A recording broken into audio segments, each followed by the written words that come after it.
Wali Kota Medan, Bobi, menginstruksikan agar aparat kepolisian bertindak tegas terhadap para pelaku kejahatan. Ini mesti harus ditembak mati. Ya, kemudian Lembaga Bantuan Hukum Medan mengecam pernyataan Wali Kota Medan, Bobi Afif Nasution tersebut. Karena Bobi dinilai tidak paham hukum dan mengkesampingkan hak asasi manusia. Terjadi di sini Pak Kapolres menyampaikan akan ditindak di lapangan walaupun harus ditembak mati gitu ya. Itu kami rasa yang kita perlukan hari ini di wilayah kota. Inilah statement Wali Kota Medan, Bobi Nasution yang ditanggapi beragam oleh sejumlah pihak. Bobi menyampaikan agar aparat kepolisian bertindak tegas terhadap para pelaku kejahatan meski harus ditembak mati. Menantu Presiden Joko Widodo ini geram dengan maraknya aksi begal sadis di wilayahnya. Menanggapi hal ini, Lembaga Bantuan Hukum LBH Medan mengecam pernyataan Wali Kota Medan, Bobi Afif Nasution yang meminta aparat menembak mati pelaku begal. LBH Medan menilai hukuman tembak mati bisa mengarah kepada dugaan pembunuhan tanpa prosedur hukum dan putusan pengadilan atau extrajudicial killing. Sedangkan penggunaan senjata api oleh aparat kepolisian diatur secara ketat dalam Peraturan Kapolri Nomor 1 Tahun 2009. Tingginya angka kriminalitas jalanan di Kota Medan menurut aktivis LBH Medan adalah bentuk kegagalan pemerintah kota dalam menciptakan rasa aman di tengah masyarakat. Hukuman tembak mati terhadap pelaku begal tidak menjamin akan menimbulkan efek jera. Ya, kita memang sepakat jika begal dan geng motor ini ditindak tegas. Tapi kita sangat-sangat keberatan dengan statementnya Wali Kota yang menyatakan tembak mati kepada begal dan geng motor. Kenapa? Ini merupakan pembunuhan terhadap manusia melalui prosedur tanpa melalui prosedur hukum yang ada, ya kan? Ini merupakan pelanggaran HAM, pelanggaran hukum. Jangan sampai Wali Kota itu statementnya itu bertindak seolah-olah dia adalah pengadilan.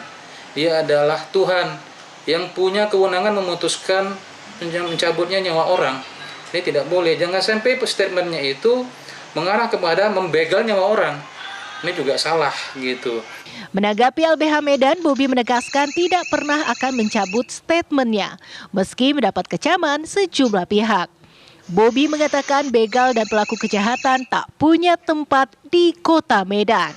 Kami tidak pernah mengajak masyarakat untuk bertindak sewenang-wenang kepada para pelaku. Kami tidak pernah mengajak masyarakat ayo bertindak gegabah. Tidak, yang kami mintakan tindak tegas adalah aparat yang memang berwenang melakukan tugasnya. Apa salahnya kita meminta aparat kita untuk bekerja sesuai dengan aturan, sesuai dengan tugasnya.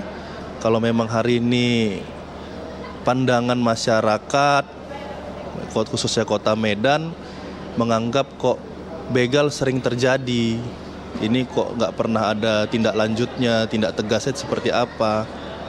Selagi masyarakat Kota Medan ini membutuhkan tindakan tegas, saya tidak akan mencabut itu. Saya tetap berdiri di depan masyarakat Kota Medan untuk tetap ditindak tegas para pelaku kejahatan ini. Bobi Nasution menyatakan akan berada di depan demi keamanan masyarakat Kota Medan. Dari Medan, Sumatera Utara, Ahmidal Yauzar, TV One mengabarkan. Ya, kita tentunya begitu mengecam aksi begal yang terjadi dan merugikan masyarakat, tapi memang pernyataan dari Wali Kota ini menuai kontroversi dan juga menuai pro kontra. Untuk membahas lebih lanjut bagaimana sebenarnya persoalan begal di Kota Medan, kita akan bertanya dengan Ketua Komisi 3 DPRD Medan, ada Pak Afif Abdillah. Pak Afif, selamat sore. Selamat sore Pak Afif. Sore. Oke. Sore, Mbak. Apa kabar? Alhamdulillah sehat. Kabar baik Pak Afif. Langsung saja mungkin Pak Afif, kita ingin dengar dulu mungkin yang pertama respon ya dari Ketua DPRD, Ketua Komisi 3 DPRD Medan soal pernyataan dari Wali Kota Medan menyampaikan bahwa ya seharusnya ditembak mati saja para pelaku begal ini. Sepakatkah soal itu Pak?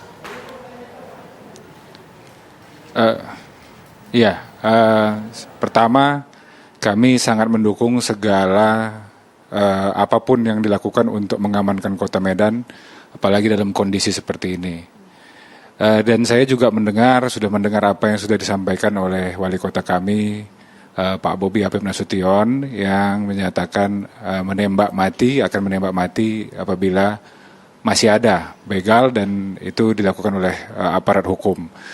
Tapi di sisi lain kita juga mendengar tadi ada dari LBH Kota Medan menyatakan ada proses hukum yang mungkin seharusnya kita bisa tegakkan, tidak langsung tembak mati.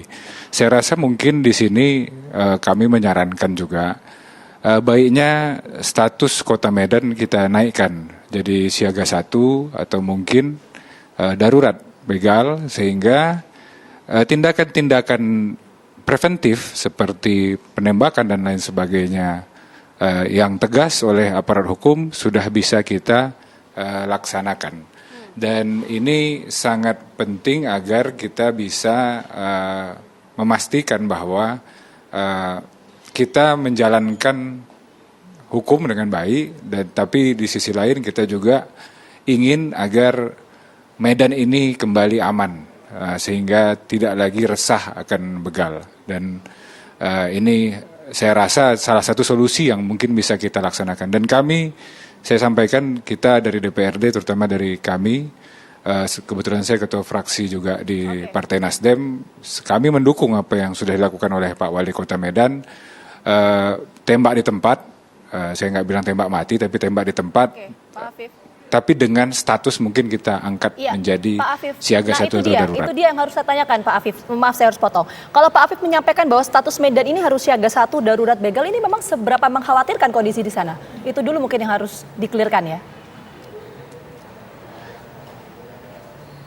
Ya, kondisi hari ini memang sangat meresahkan. Saya harus sampaikan sangat meresahkan. Di atas jam 9 malam, Medan itu sudah seperti kota mati.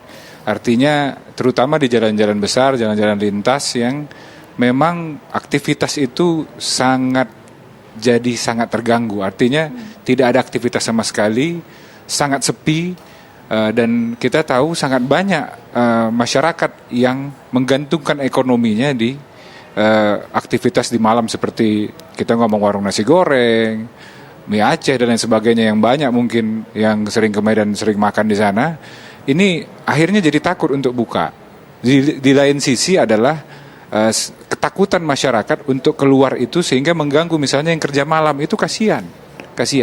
Jadi ini memang harus kita sikapi, karena ini adalah berita yang setiap hari kalau di Kota Medan kami selalu mendengar berita-berita tentang begal ini makan korban, ada lagi korban. Setiap hari ada yang meninggal, ada yang dibacok dan lain sebagainya. Dan ini sangat meresahkan kita, sangat meresahkan kita. Sangat meresahkan tentunya, tapi bagaimana kemudian dengan aparat kepolisian di sana, Pak? Apakah memang sejauh ini sudah kewalahan karena begitu maraknya begal di sana, atau bagaimana kondisinya?